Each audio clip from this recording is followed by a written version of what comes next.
स्मरण रखिएगा, जीवन में महंगी या सस्ती वस्तु नहीं, परिस्थिति होती, और आवश्यकता पड़ने पर जो काम आए उससे अमूल्य इस संसार में और कुछ भी नहीं। राधे राधे। ये है सुई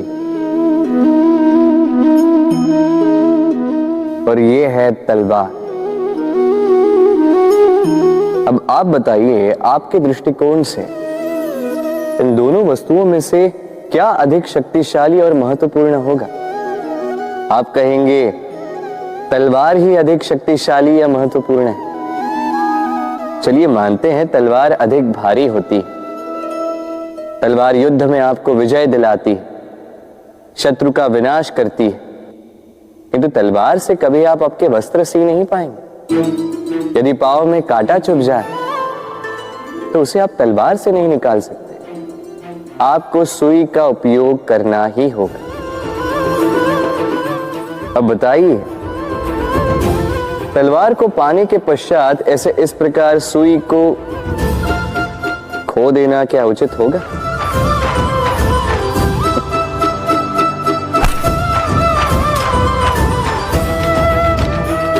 इसी प्रकार जीवन में संपन्न मित्र पाने के पश्चात आपके उन मित्रों को ना खोइए जो कम संपन्न हो, दरिद्र, क्योंकि वो आपके साथ तब थे जब आप कुछ भी नहीं थे, और आवश्यकता पड़ने पर वही आपके काम आने वाले हैं, संपन्न मित्र नहीं। तो जिससे प्रीत की है उससे मीत निभाई, चित आनंद से जागे। राधे राधे। कुछ बनाने के विज्ञान में पहले टूटने का ज्ञान आवश्यक है था। नई सोच बनाने के लिए पुरानी रीतियों को तोड़ना आवश्यक है। ये यात्रा, ये सीख केवल राधा के लिए नहीं बल्कि सभी के लिए, फिर सभी को इस दुर्गम और जटिल पथ से जाना ही होगा। मनुष्य भावनाओं में बहकर कभी कभी ऐसे अनुचित निर्णय ले लेता है जिसके कारण वो जीवन भर पश्चाताप करता है, किंतु जब कुछ खो कर पाता है उसे वो सहेज कर रखता है। संसार में संबंध बहुत ही महत्वपूर्ण होते हैं। अब प्रश्न ये उठता है कि संबंध कैसे होने चाहिए। संबंध शब्द के प्रारंभ में ही सम शब्द आता है। सम अर्थात समानता। तो किसी के साथ संबंध निभाते हुए इतना मत झुकिए कि उठने के लिए किसी के सहारे की आवश्यकता पड़ जाए। स्मरण रखिएगा, जो झुकाना चाहे वो कभी संबंध निभा नहीं पाएगा। संबंध उसी के साथ जोड़ी जो आपको समान माने, आपको सम्मान दे, क्योंकि सम्मान से ही संबंध पनपेगा और बढ़ेगा। राधे राधे। फूल का पेड़ कितना विशाल होता है,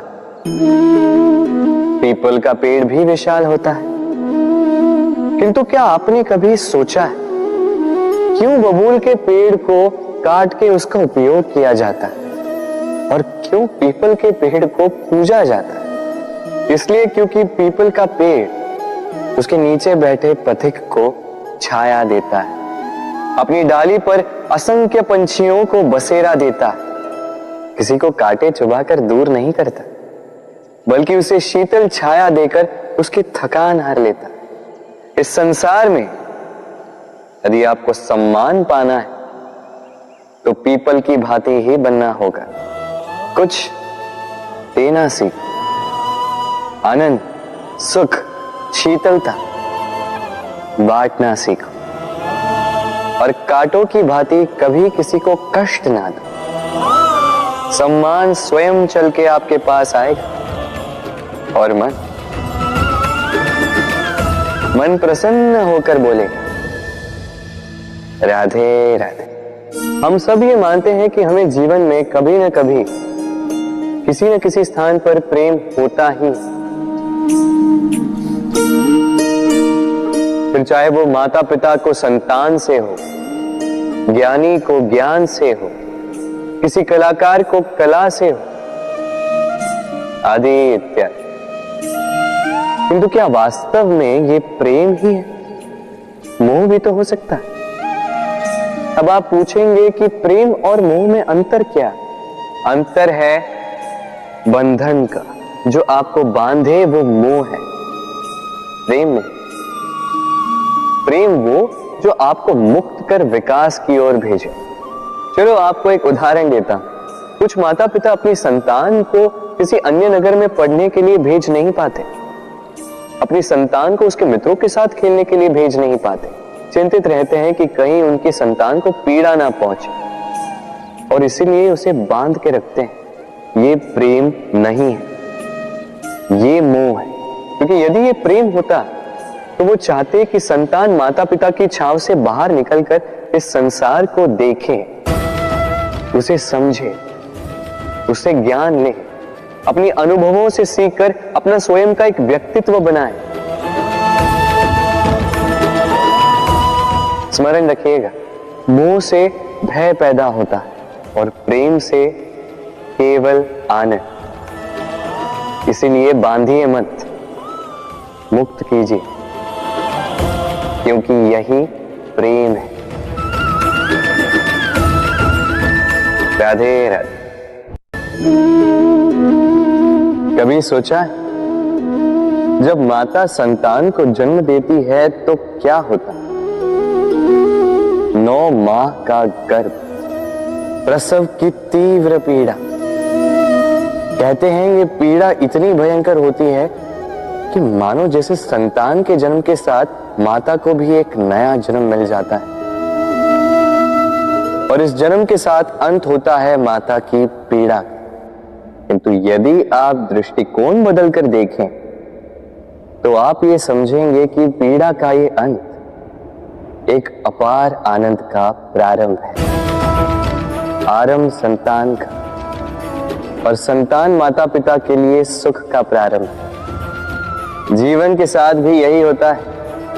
हम कभी कभी किसी संबंध या किसी स्थिति के पीड़ादायक अंत के कारण इतने विचलित हो जाते हैं कि उस आनंदमयी प्रारंभ को देख ही नहीं पाते।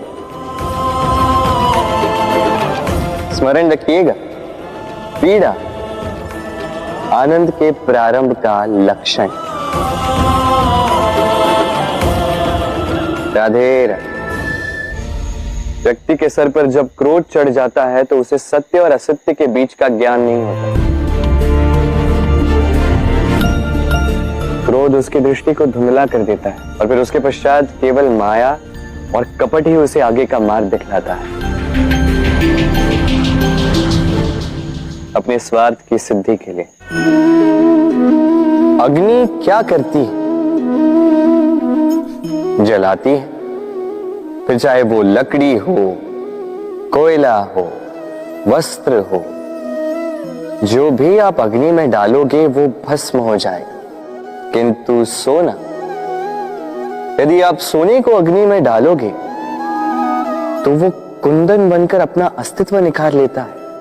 यदि आप लोहे को ताप दो तो वो फौलाद बन जाता है। क्यों क्यों होता है ऐसा? क्योंकि उनके भीतर की अग्नि उनको जलाने वाली अग्नि से अधिक तीक्ष्ण होती। ये अग्नि है निश्चय की, ये अग्नि है पवित्रता की। यदि आपका निश्चय दृढ़ हो, आपके विचार पावन हो, तो कुंदन बनकर निकलोगे, फौलाद बनकर निखरोगे, भीतर से बल पाओगे और कोई आपके साथ अनिष्ट नहीं कर पाएगा। राधे राधे।